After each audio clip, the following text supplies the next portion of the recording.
ये क्रेन का ट्रेनिंग चल रहा है, जिसमें माल को उठाकर बैलेंस बनाकर ये शिफ्ट किया जा रहा है यहाँ पे।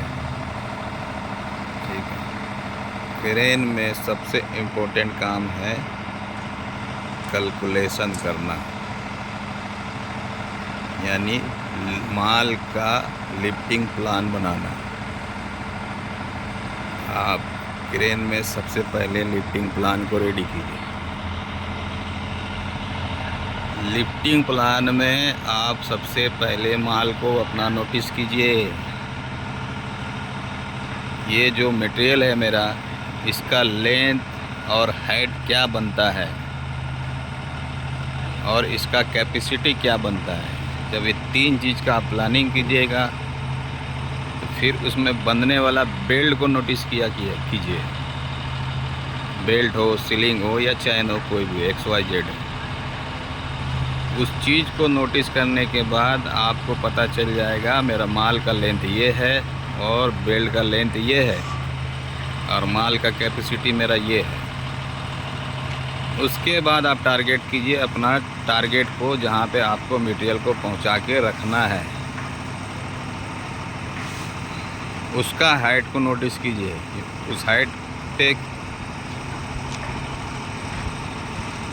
हाइट आपका कितना बनता है, ये चार चीज़ नोटिस कीजिए। प्लस फिर गाड़ी का पोजीशन को नोटिस कीजिए। ये गाड़ी जो आप कहाँ पे खड़ा कीजिए, कितना दूर मटेरियल और टारगेट से दूर होना चाहिए, जिसको रेडियस बोलते हैं। रेडियस नोटिस करने के बाद NT2 ब्लॉक को नोटिस कीजिए। ये NT2 ब्लॉक है। इसे नोटिस करने के बाद आप माल को लिफ्टिंग कीजिए। लिफ्टिंग करने के समय आपको चार चीज़ को नोटिस करना पड़ता है, जिसमें आपको हुक ब्लॉक को समझना है कि हुक ब्लॉक आपका सेंटर हुआ या ना हुआ। फिर बेल्ट का कंडीशन को समझना पड़ता है, बेल्ट का कंडीशन सही है या गलत है। फिर ज़मीन को फॉलो करना पड़ता है, जहाँ से माल उठ रहा है उस जगह से सीधा उठ रहा है या वो भाग रहा है, यानी किसी और साइड।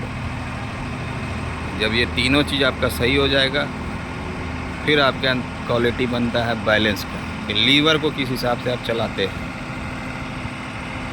लीवर चलाने का क्वालिटी होता है। जिस हिसाब से आप लीवर क्रेन में चलाइएगा, क्रेन आपका वैसे ही चलेगा। आप प्लानिंग छोड़ सिर्फ गाड़ी का फ्यूचर समझने का पीछे परेशान हैं लोग बाग। आज से 15 साल 20 साल पहले क्रेन नहीं चलता था क्या? और चलता था तो क्या फ्यूचर से चलता था कि प्लानिंग से चलता था क्रेन? फ्यूचर आपको क्रेन में जाने के बाद भी समझ में आ जाता है। जब तक आप गाड़ी पे नहीं जाइएगा, आपको फ्यूचर पता नहीं चलेगा कि क्रेन का क्या क्या फ्यूचर और बाकी है, जिसको हमको जानना है। अब फ्यूचर में आपको डिस्प्ले की जानकारी दिया जा रहा है, टेलीस्कोप का जानकारी दिया जा रहा है। तो टेलीस्कोप मान लीजिए जानकारी भी होगी आपको फ्यूचर से कि ऐसे ऐसे जाके F1 दबाइए, F3 दबाइए, बूम परसेंटेज निकालिए, ये सब चीज़ आपको पता चल गया।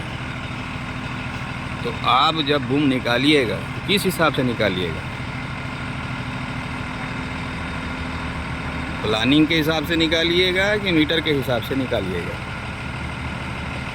आप जब प्लानिंग कीजिएगा कि मेरा बूम का लेंथ 32 मीटर होगा या 30 मीटर होगा, तभी ना आप उसको कैलकुलेशन कीजिएगा मीटर से जाके। यहाँ एक नंबर मेरा 75% निकलेगा, दो नंबर मेरा 50% निकलेगा, 3 नंबर मेरा 40% निकलेगा, तब ना जाके बूम खोलिएगा। सारे लोग बाग फ्यूचर के चक्कर में परेशान हैं। क्रेन का मेन काम है लिफ्टिंग प्लान करना। तो लिफ्टिंग कैसे प्लान किया जाएगा? जब लिफ्ट कर लेंगे तो फिर शिफ्टिंग के लिए प्लानिंग करना पड़ता है कि माल को शिफ्ट कैसे करना है। जब ये सारा प्लान होता है तो फिर क्रेन में बसता है SLI, लोड चार्ट और बैलेंस, जो गाड़ी में बैठने के बाद आपको समझ में आएगा कि मेरा गाड़ी का फ्यूचर क्या है, मेरा गाड़ी का कैपेसिटी क्या है और गाड़ी में बैलेंस कैसे बनाना है। हर गाड़ी में ज़रा थोड़ा मोड़ा डिफरेंस होते रहता है।